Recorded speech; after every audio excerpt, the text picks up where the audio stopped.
Hi guys. Well, in recent days, there's been an accumulation in my head of a number of different topics I wanted to talk about briefly. So I figured we maybe go ahead and have a bit of a Monday night ramble if you're up for that. There's yeah, a few different things been going on that I want to talk about, and before we do that, I want to do something I had in my head for a long time. A bit of a brief homage to two of my favorite YouTube channels and a couple of guys that I'm well, I don't know about proud, but I would consider to be YouTube friends. And their channels are The Smoking Ape. And I don't know if Ape ever really makes his real name public, so I'm just going to leave it at that. The Smoking Ape channel, most of you will already know him and hopefully subscribe. If you don't, head on over there for knife and gear vids. I'll put these channels in the description.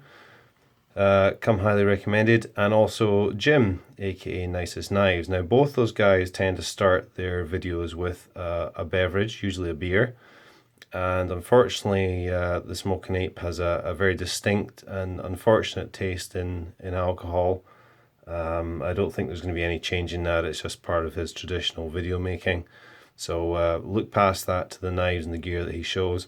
Jim, on the other hand, has some very nice beers, and this is one that I don't know if he's had or may appreciate, but I thought we would start this video with a beer tasting, something I've never done before, and probably won't really get into the habit of doing, but it's for a one-off, why not?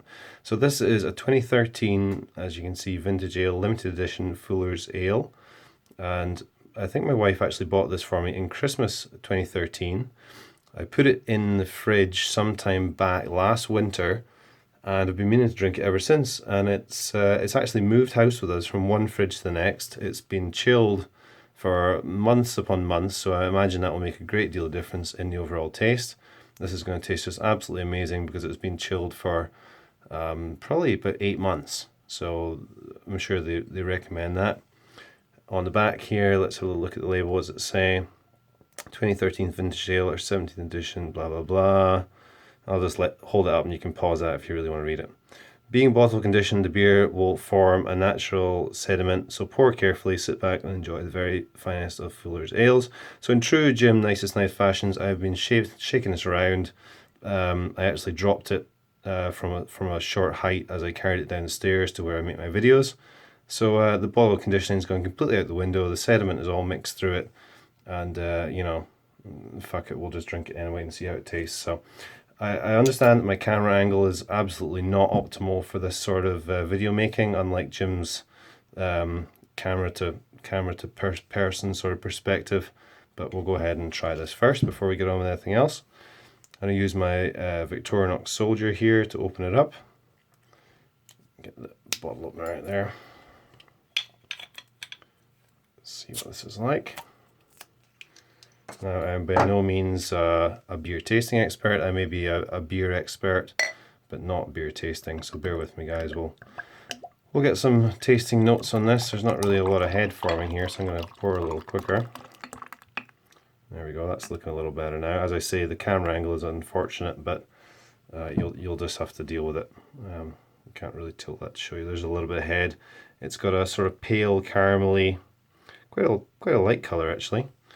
Can smell it from here, even though I'm a couple of feet away from that glass. It's got a very distinctive, strong smell.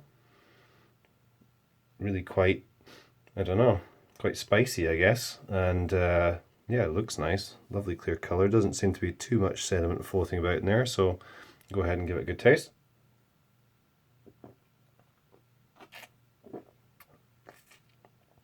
Well, that's pretty good.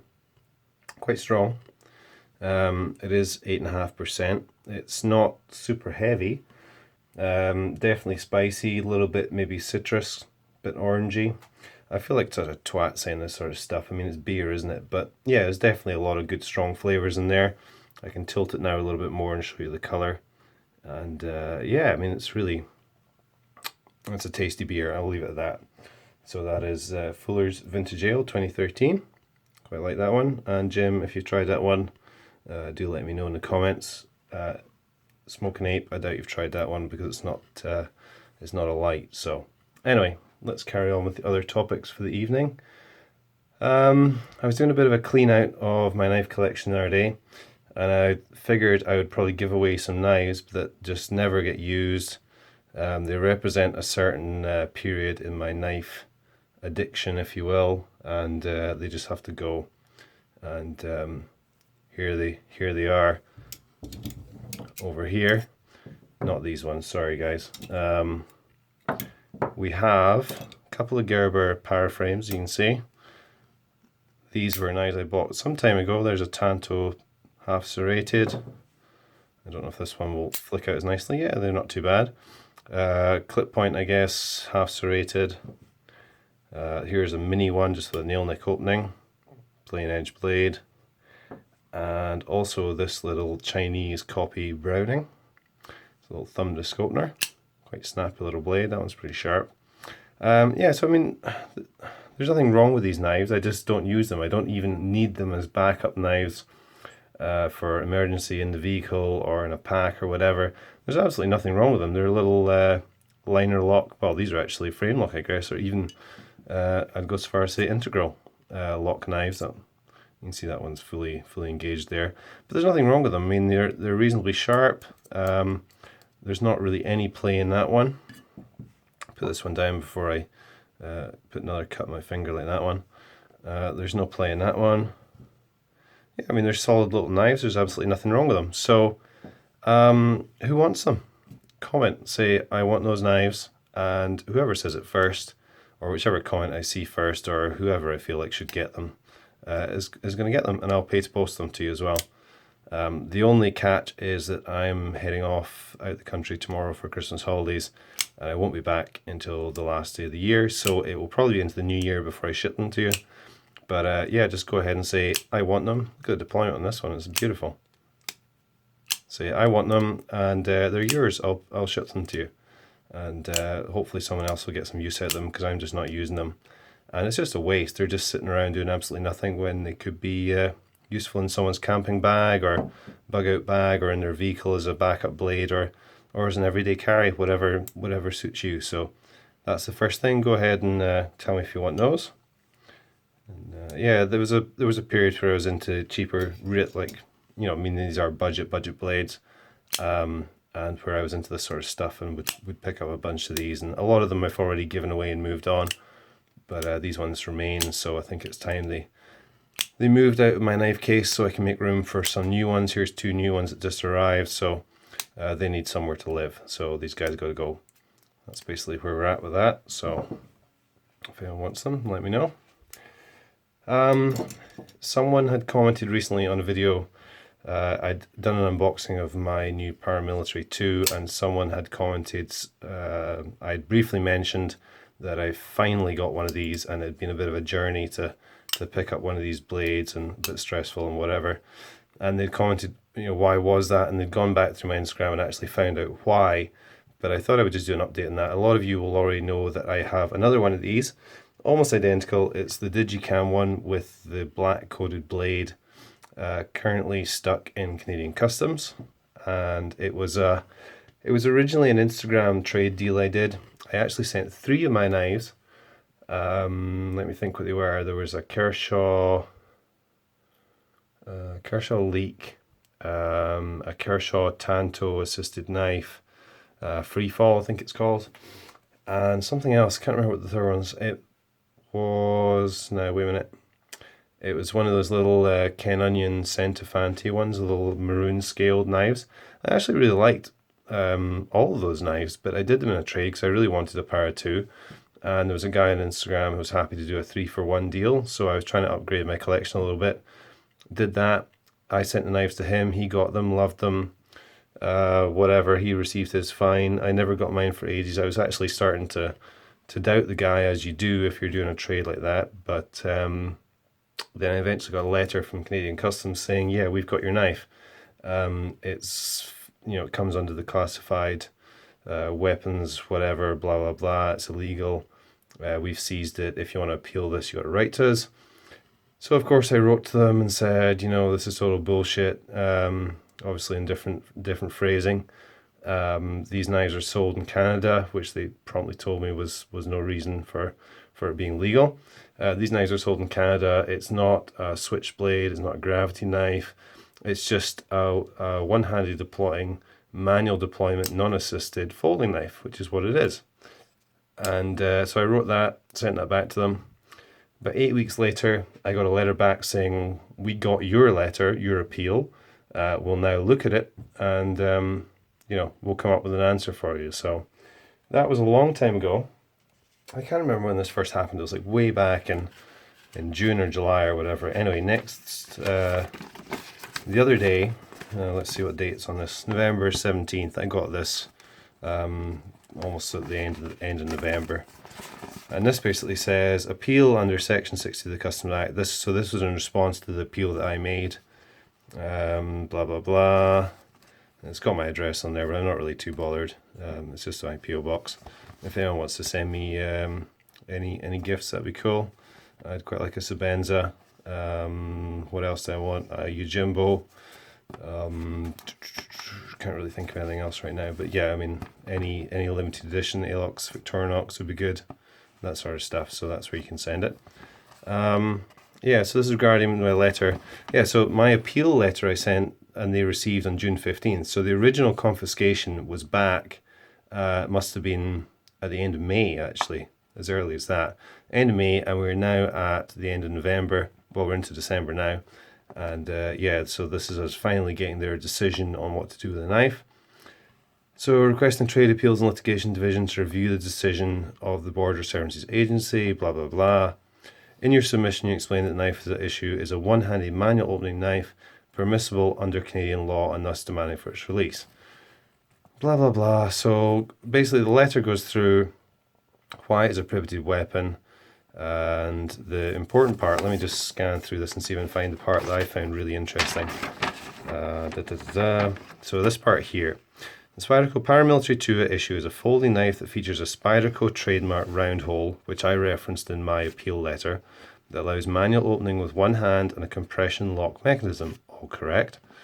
The lock is controlled by a protrusion from the split liner located in the spine of the handle. A careful examination of the good demonstrated that while the button is depressed with the index finger, a quick flick of the wrist swings the blade to a fully open position. Right, okay. Accordingly, Spyderco Paramilitary 2 issue is a knife that has a blade that opens automatically by gravity or centrifugal force and therefore is a prohibited weapon within the meaning subsection blah of the criminal code. I want to assure you that I fully considered your views. While the information you provided contained useful background information, it could not be linked to the legally binding interpretation, blah. So, in defense of the guy who did the appeal or whatever, this was written in a way that says to me, basically, he understood exactly what I was saying. He knows, from my point of view, that I'm just a knife nut. I'm not some nutter that's trying to buy a switchblade or a gravity knife so I can go shank someone. That's what I picked up from the letter.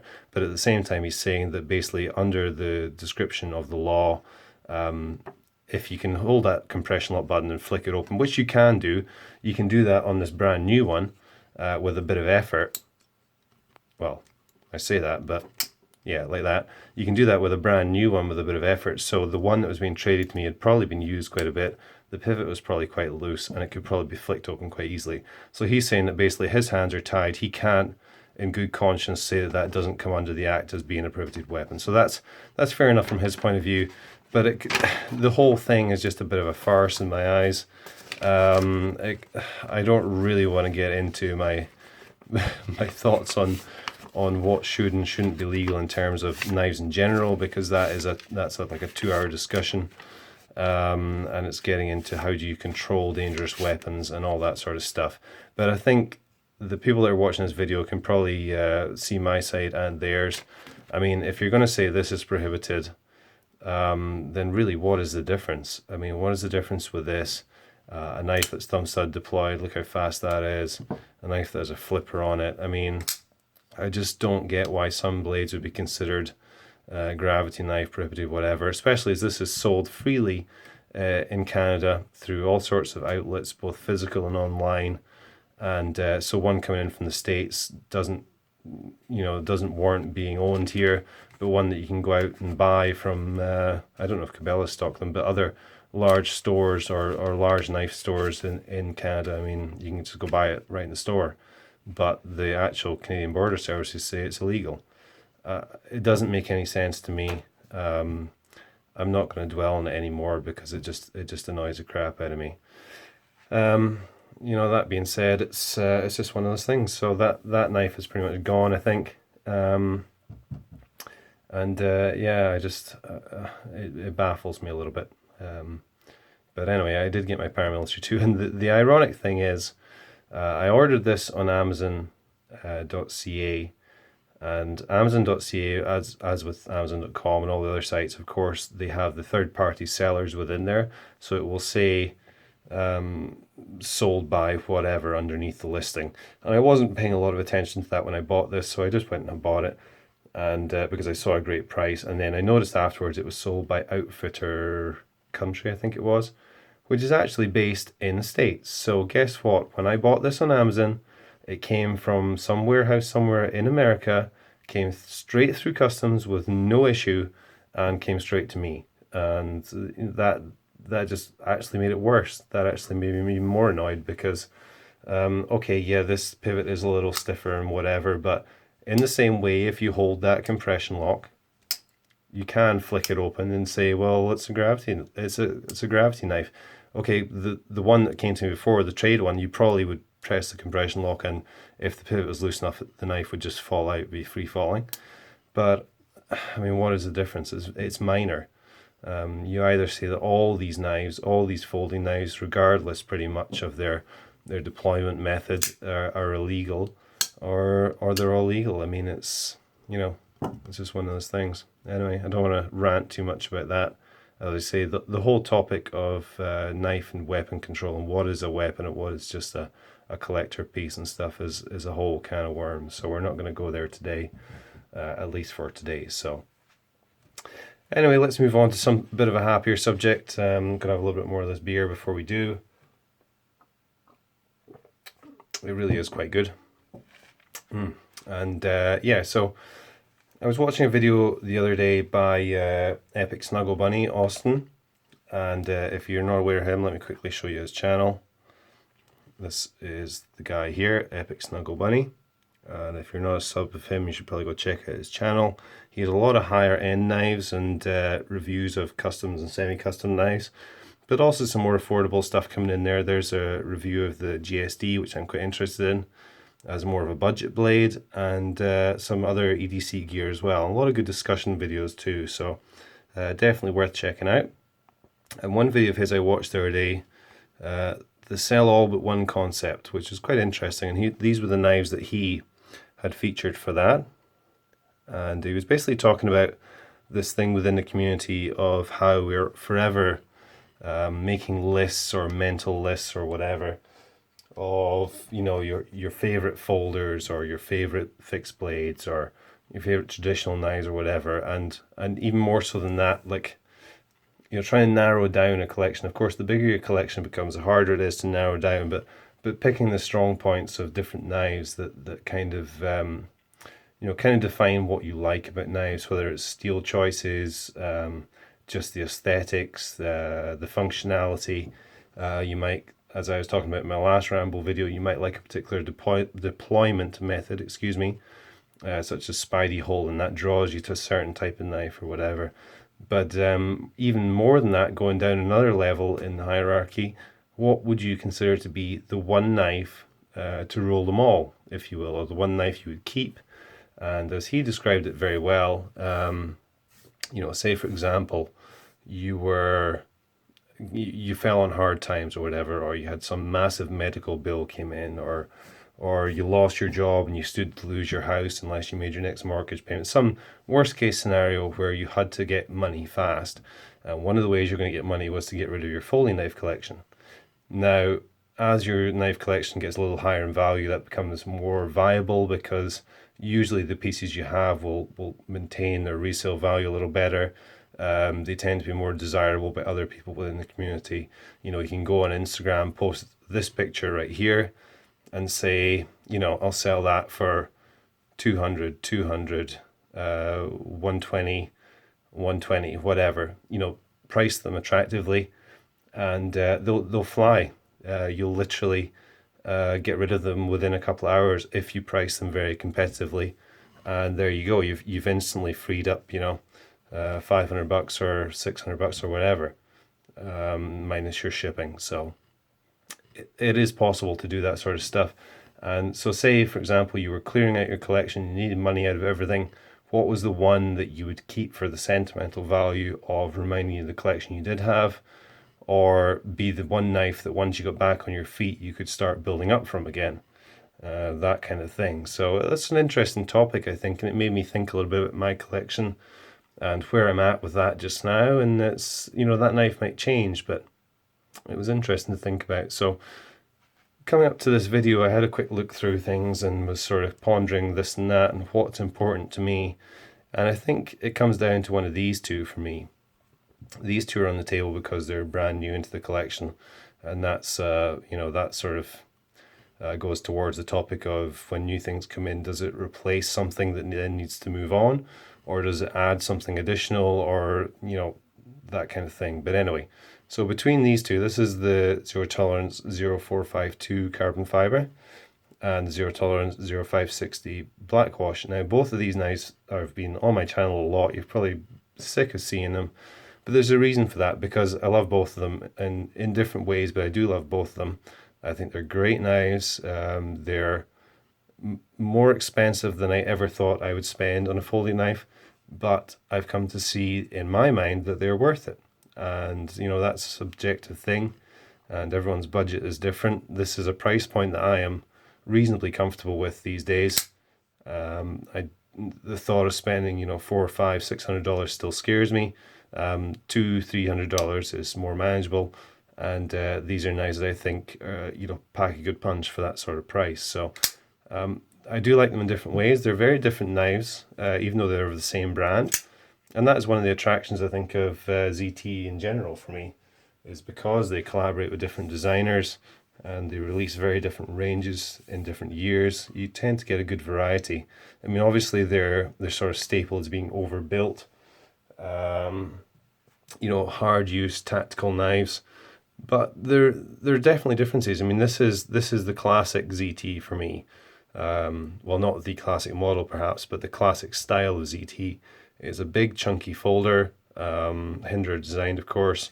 Big chunky folder, definitely overbuilt, and just a big rugged knife. And I think that kind of embodies, or did embody, what ZT was. Then I got a knife like this, which is a whole different animal, much slimmer, much lighter, much longer and thinner.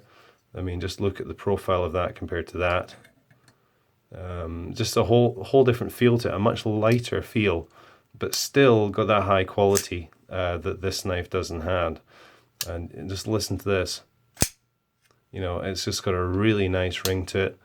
And I'd be torn between these two, to be honest. These would be my choices. Epic Snuggle Bunny chose the 0562 carbon fiber, which is another knife that I think, although it's a Hinder design as well, I think kind of sits between these two from what I know of it. It's a knife that I definitely want to pick up and add to my collection. I think it sort of fits in here as being not quite as much of a sharpened brick as this one, but it's also not quite as svelte and scalpel-like as this perhaps. So that's my impression of that knife, and also obviously a great choice.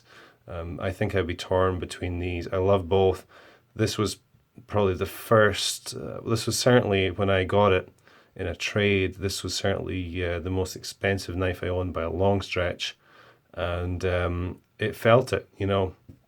It was a case of me stepping up a level to more expensive, more not necessarily exotic, but just a higher quality level, and it definitely felt it, and it still does. Even against the other knives that I own now.